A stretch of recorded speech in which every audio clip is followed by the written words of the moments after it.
Right, hello and welcome to another Expert Inside interview. My name is John Golden from SalesPOP, online sales magazine and Pipeliner CRM, joining you as usual from a sunny San Diego. And today I'm delighted to welcome back Chris Prefontaine, who is in Rhode Island on the other side of the country. How are you doing, Chris? I am awesome. Thanks, John. Yeah, and Chris appeared on the show many moons ago now, actually back in 2021. So welcome back. And Chris is chairman and founder of the Smart Real Estate Coach, a four-time best-selling author, Forbes Business Council member, and three-time Inc. 5000 honoree for leading one of the nation's fastest-growing companies.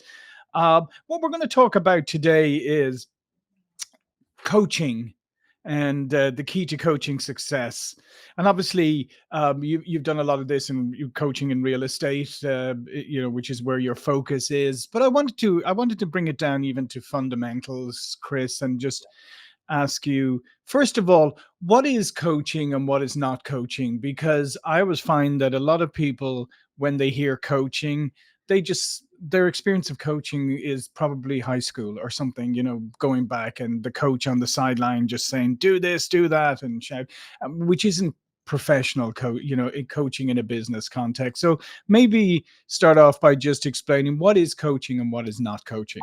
I love this, and I won't hit priority order, but let me just hit what's on my brain when you ask that. Yep. First of all, I'm going to kind of precede the coaching with the right coach, right? Yeah. So, and to your point, it doesn't matter if it's real estate. It could be anything. In my opinion, it's strong opinion. You've got to make sure this coaching relationship, which I'll define in my terms, is with someone that is where you want to go, or they've already done it. They've already experienced it. They've already have some life events. I don't mean that in a negative way. Just they've lived life a bit. They have some experience. They've been through some economic upheavals. I think it's super important. Because I don't care if you're selling widgets in real estate, selling popcorn on the sidelines, on the sidewalks, you are going to have changes in market, right? So that's number one, to make sure. And when you align with that person or group or thing or community, I think it's got to be someone that you align with morally and ethically too. Not just, well, they had success, but they screwed up everything else while they did. Right. Okay, so now if those are aligned, let's assume those are aligned. Coaching to me is not unless it's pointed out, go do it yourself, I'll point you here and you go do it. I'll point you to the mod, you go do it. I'll point you to that, you go do it. Sort of like yelling from the sidelines, to your analogy. In my opinion, it's building in some definitive plans with I'll call it the student, right? Doesn't matter what industry. And the plan is not a goal. The plan is a plan that, because the person has been there before, they can predictably get you there. So then what has to be built into the plan along the way? Specific defined goals, deadlines, in other words, whereby we can have some accountability built into the coaching. Accountability is super important in that relationship. So if done properly, and I know I'm 10,000 foot level here, if someone sets up the right expectations, then they have the right leader, let's say the coach, and they have a plan that they're willing to be held accountable to, how on earth could they be off track? They can't be off track, right? Technically, they cannot be off track. So I don't know if that is where you wanted that to go, but that's what popped in my brain. No, absolutely, 100%. And I think the accountability, obviously the experience and having been there and done that. But I think the other part that you mentioned there, I think is super important. And I think this is really important for people who are looking for coaches, to understand that accountability piece, that if you're not willing to be held accountable, probably not probably not going to be a great investment of your time. But also, if you're going to hire, as you said, if you're going to hire a coach that doesn't hold you accountable, again, probably not a great investment of your time. Yeah, and I should have added one more word, John, and see what you think of this. Brian Tracy called it interactive when he was on my show, and I used it since then. Interactive meaning there's learning going on and tweaks and adjustments going on based on the activity, right? In my world, I call it ACCA. It's an acronym I've used for 30 years. ACCA stands for A, action, C, critique that action, A, adjust based on that, and then A, action again. So if you do that, it's pretty much what I described with the accountability and the plan. You're constantly tweaking and rolling forward, constantly tweaking and rolling forward. Not always easy, not always not painful, but that's the right path, I think. Yeah, and what do you think holds people back from engaging with coaches? Because this is something that has kind of I just haven't been able to understand over the years. Like, I've hired coaches myself, And I always say to people, like, I bet you invest in your hobbies, right? I bet if you're a golfer, I bet you've paid Right. lessons, you've paid a coach. You're never gonna put bread on the table with your golf, and quite Yeah. likely, but you don't invest in anything to do with your career. Um, I think two things. Well, two things come to mind. One is the holdback, and the holdback would be they can, but I can't. So it's mental. Hmm. Like it's big because to your point, if I was reviewing something, any industry, and I said I truly believe based on that person or that program, I can get there. There's no reason for me not to do it, not to engage. So it's Hmm. belief. It has to be belief. Right. Secondly, even if you're deciding to do that, I believe there's some mismanaged expectations in every industry. I know it's rampant in real estate because you see the ads, right? Get rich tomorrow and the Yeah. Lamborghini and the Yeah. castle that was rent. It's just crazy. So mismanaged expectations tends to be one of my biggest frustration points when talking to someone because they've been hit in society and social media with get rich tomorrow. And again, I see it in real estate, but it's everywhere. I think. I don't know what your opinion is. Hmm. I would agree with that, and that's, I think, is a fundamental. And obviously, it's a lot of people have advertised in that way, but I think it's a fundamental misunderstanding of coaching. It's because coaching is, as you know, is a an incremental thing over time to improve, and it takes an investment of time. So if you're thinking that you can hire a coach and 2 weeks later you're going to be tripling your earnings, then Yeah. I would rethink. I think that's where the interactive stuff comes in, right? So you embark on this journey and they told you here's the path and they told you here are the checkpoints and there's Mhm. going to be frustration. If there's not, I'd be like, how could you not have frustration in any industry? So that when the frustration comes up, that's when you grow. That's when you should be welcoming the frustration, welcome the challenge. It's kind of character building. It's what is necessary. That's why you hired someone. Mhm. So when you work with somebody, how do you know that they're the right person, that they're at the right point, that they have mentally prepared themselves for this? A couple of things now, just in hindsight, 'cause we've been doing it a while. One, I walk them through an application process and provided to being truthful, which I have to assume they are. There's questions in there about are you willing to do what you say you do? Are you accountable? Um, have you set goals in the past and not reached them? Have you done coaching programs in the past and not reached them? Mhm. What are your expectations? Like, what does year 1 and 3 a successful year 1 and 3 look like for you? If I put all that together, I know if I need a serious adjustment in order to accept them or if their head's in the right spot to adjust them. And then it's just a matter of the accountability if the head's in the right spot. Yeah. So just kind of build layers in some of our higher levels, John, we ask for a video. Right. Like, why do you think you're a great fit for the Wicked Smart community? Let us know. And that's great because it's the next best thing to talking to someone. And then we talk. Mm. And the even when people are hiring, and that, just generally speaking, one of the things that people often say they look out for is coachability, right? But that's very nebulous, to be honest. So Yeah. what is coachability? What are the traits of when you look at somebody and say, okay, yeah, that's somebody who can be coached? I think one major thing, because everybody says they're coachable, Hmm. until such time a major challenge comes up and you direct them in a direction that's different from what they think they should do. Hmm. Then you know if they're coachable. I Right. think that's, in my opinion, that's easy. I don't know if you agree with that, but that's a flag or a really good sign. Yeah, yeah. No, I would agree with you, because I mean the thing is, that you want to have robust and transparent, candid conversations between you and the coach. And I think, yeah, I think that's a great point, because we all want the input when it's reinforcing what we think. And the minute it challenges it, It's hard. we can naturally go into a defensive mode. Yeah, it's hard. Can be hard. Yeah, absolutely. And so, what have you seen when you've worked with people and coached them? Give me some examples, not people, but just examples of the before and after, and what difference it made. Yeah, let me, and I'll go along the lines of those that were super coachable, right? Yeah. And held accountable. So I can use first names, it's irrelevant. We had a particular individual, Brian, and Brian, here are some signs that came up. Mhm. One, I get the video as requested. Right. Okay, we started right. Two, goals were very, very specific, and it said more than once to me on the very first call, I want you to hold me accountable. I need that. This is where I'm lacking in my life. Okay. Three, along the way, there are things we suggest in our world, like, hey, John, you might want to learn scripts, and here are 3 or 4 different ways to do that. Well, Right. not only did he study those, but he would drive, work out, walk, run with AirPods, listening to scripts, and then report to me. Mm. 4, the more serious people I invite, I don't make it a necessity. I say, are you open to nightly accountability? Nightly. And that nightly accountability is 30 seconds to 2-minute. I want a voice message. I don't want a text with writing. I want to hear the energy. Was it good, bad, otherwise, challenged, frustrated? And if they do all that, again, how could they possibly get off track, right? So Right. that's an example of someone that's really, really needed that and wanted that.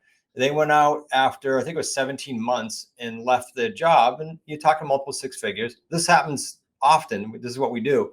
And so that's a cool trek. Most people would say, well, if I could do that, I would quit too. Okay, well, let's do it. Right. Exactly. It's funny. So that is great. Like, where you have, specific goals, they're committed, they want accountability, they're open to, suggestions, they're committed to actually implementing them. And I think that's a great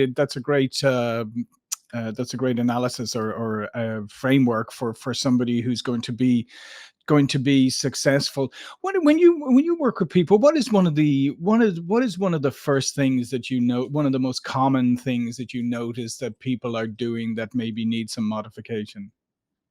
Letting others in their space, I think, is a big thing for any industry, meaning mentally and verbally and in every other way, because usually, with not many exceptions, you're going to have those challenges. I already said like 3 times. Yep. You're going to, sometimes you voice that, and others outside of the realm of what we're supposed to be accomplishing here can voice their opinions, and they often have zero knowledge. Right.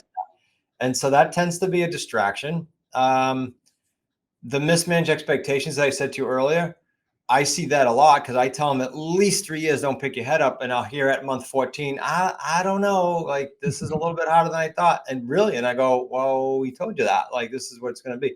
So those are frustration points for sure for me. Yeah, that's really interesting, because I think part of the problem is, and this is something I'm sure you come up against, is that we live in this shortcut culture world now, where everybody thinks there's a shortcut. Nobody has patience. Everybody thinks everything should be instantaneous. And when you say this is going to be over a period of time, quite a long period of time, and keep your eyes on the goal, that's a message that's hard to get through in this current environment. Well, you know what's strange? You said earlier, you gave the analogy of golf clubs, right? And golf lessons. Spot on. What about all the people that, and I was one of them, that didn't even blink at going to college, whether they paid for it or their parents did, but they didn't even blink. And they didn't blink about wasting, some of them not. I feel like most of mine was a waste, but 4 years and a lot of money, but they don't even think about it. They don't even compare it to what we're doing. No, we're just asking for a little bit of commitment for 3 years. You've taken X amount of years, you fill in your age, to get here. Why not commit 3 to change your life? And look statistically, I think I said this to a gentleman this morning, look statistically at how many people worry about finances and, that whole realm. Well, it's because we're talking about these challenges. It's because they've been polluted, in my opinion, with all this get rich quick tomorrow stuff. Yeah, I know. I 100% agree. I think unfortunately it's really thrown people off course, and I think that's one of the things that people need to do is just be careful of their inputs, right? Be careful of, whether you're on, whether you're, even if you instinctively know these get rich quick schemes aren't don't work, or do they attract your attention? Do you invest time even in scrolling through them? So you got to be really careful of the inputs. Yeah. And John, sometimes, like, and again, every industry, not just real estate, people will give stats, right? Well, this is like, in my world, it'd be someone did a deal in 30 days. Yeah. Do some people, the anomalies, maybe luck out and get a deal in 30 days? Sure. But that's not our average, right? Our average is like 147 or 157, whatever it is. That takes into account everybody. That's reality. So we talked about the coaching relationship earlier, and you said, describe that. We tend to sort of give the good, the bad, the challenges, the win. We give it all. We don't just give the fluff, because that'd be super easy. And that's where the get rich quick comes from, when people give just the fluff. Yeah, no, absolutely. And we all have examples. I worked many years ago. I worked with a guy who was in sales, and didn't like it, wasn't very good at it, and happened to be one day everybody in the center he was working went out for lunch, and he was the only one who didn't go out. The phone rang, and it ran robin to him. He picked it up. This guy wanted something immediately, signed $1 million plus deal with him pretty much over the phone. Nice. Guy was in President's Club that year, and he was in President's Club for the remainder years I was there, because the guy kept renewing. Had no selling to do, still wasn't a good salesperson, but was at President's Club every year. So these things happen, but guess what? Lots of luck involved. Yes, there's lots of luck, and they don't happen very often. So if you're relying on something like that, you're Yep. good luck to you. And just flipping it for a second there, Chris, what makes a good coach? I'm glad you asked this, because you were talking about something else and a thought popped in my head, and this is it.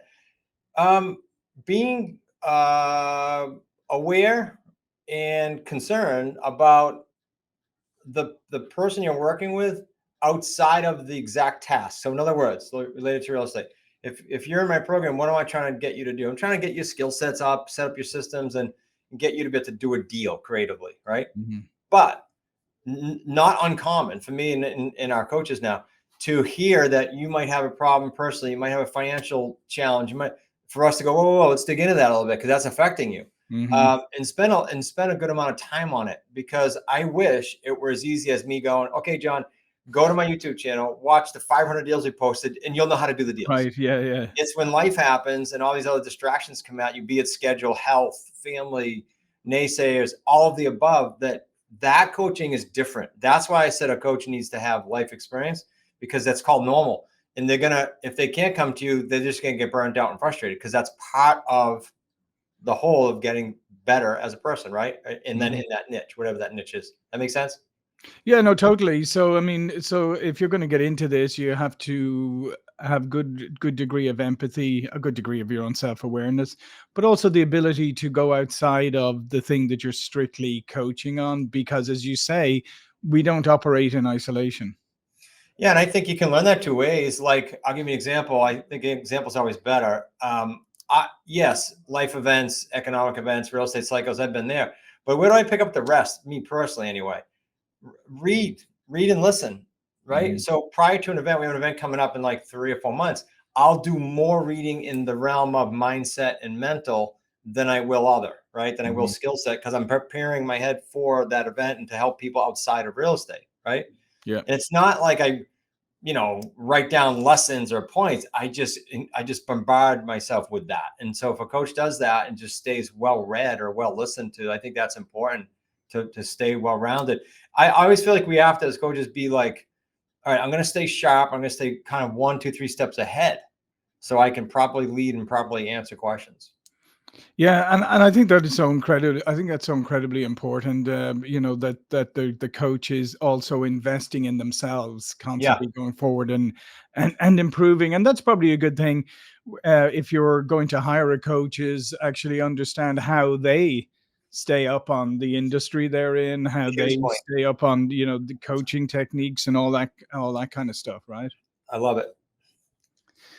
Yeah, because let's face it, I mean, unfortunately, you do get people who are in coaching, and it turns out then that they haven't been a practitioner for 20 years or something. And I scream about it all the time. It's scary, actually, because at that point, you can get yourself, if you're the student, you can get yourself a little bit, you're going to either get yourself in trouble in our industry, or you're going to be very, very frustrated, because everyone else is screaming past you with whatever the new is, right? Mm-hmm. And I guess, yeah, and I guess that's another point too, Chris, is obviously working with somebody like you who keeps up on everything that's happening, that you're doing it yourself, so that you understand what's happening in the industry. Because like you said, I mean, in an industry like, real estate, with the regulations and all of that and everything changing constantly, and you could, and if you're getting outdated advice, it could be damaging. 100%. Yeah. Even since COVID. So it's painful, but we're on 4.0 now in one of our online academies. That means 4 times we've revised it since 16. That, in the education world, that's painful. Sure. Yeah, but it's necessary if you can do it right. Yeah, no, extremely painful to have to go back, but yeah, you have to keep up on it. Have you seen any in the real estate business? Have you seen any kind of skill sets that are becoming more required, or maybe more, more important than perhaps they once were? Well, AI pops in my brain. Mhm. At this year's event, we have a gentleman just on that, because how fast some of that is allowing us to move. Mhm. We recently, my son-in-law and partner Zach, showed us how to, like, this split second, grab comparables via AI. I mean, you couldn't do it a year ago. Maybe you could do it 6 months ago. I don't know, but we didn't find it right away, right? Yep. Now AI to critique students' calls so that they can quickly learn instead of waiting 2 weeks to get that call critiqued from a coach. Just stuff like that. I mean, that's just two examples, but can you imagine the speed that saves and the learning curve that gets shortened? Yeah. As a result, when the students aren't as frustrated, if we can coach with that stuff. Yeah. So it's important.